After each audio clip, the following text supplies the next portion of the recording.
Hello? Thanks for joining us again on the channel.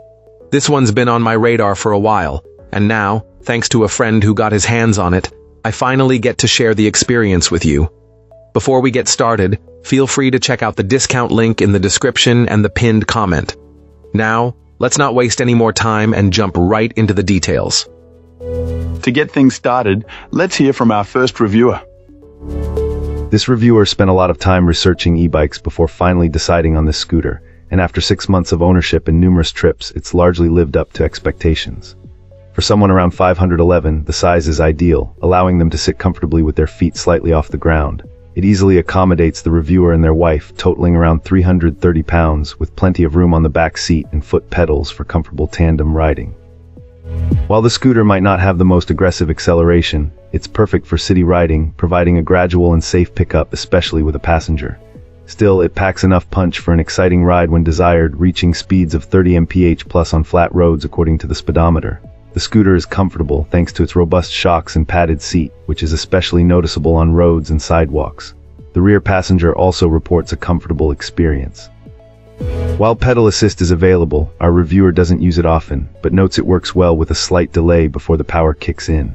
The battery offers a decent range, though not quite the advertised 37 miles on a full charge, which is likely achievable only with minimal pedal assist. A full charge from empty takes around 6-7 hours, providing roughly 18-20 miles of solo riding in full electric mode. The removable battery with a key lock is a great feature, making charging convenient and adding a layer of theft prevention. The reviewer loves the fat tires, although they required some patience during installation to balance them correctly. They highly recommend keeping the tire pressure under 20 pounds per square inch and adding run-flat protection to avoid blowouts. The brakes, however, are the only real drawback.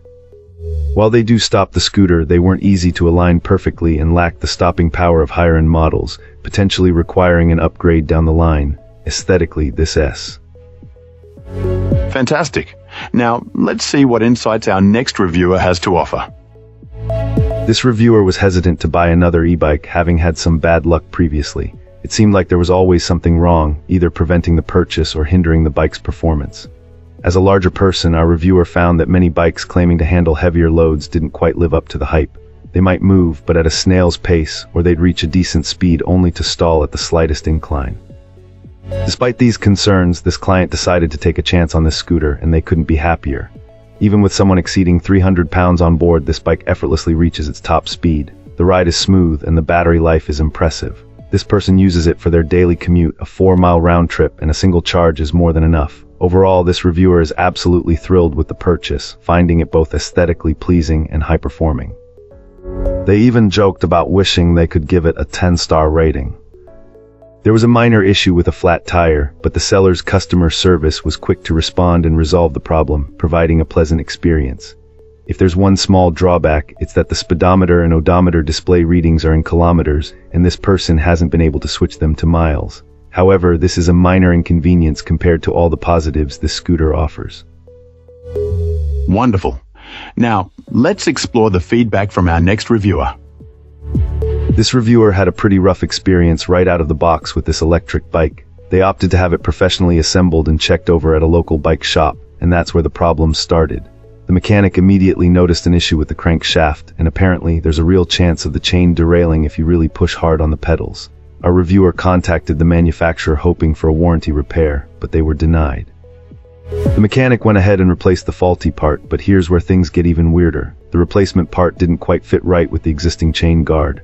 So now the chain gear still has a wobble even after the repair, although apparently it is functional. So after all that hassle and expense, this client is left with a bike that's technically working, but has a mismatched part, a slightly wobbly chain gear, and a missing chain guard.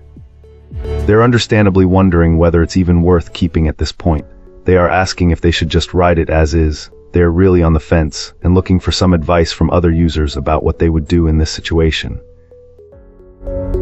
That's a wrap. If you enjoyed this, drop a like and subscribe for more. Got thoughts?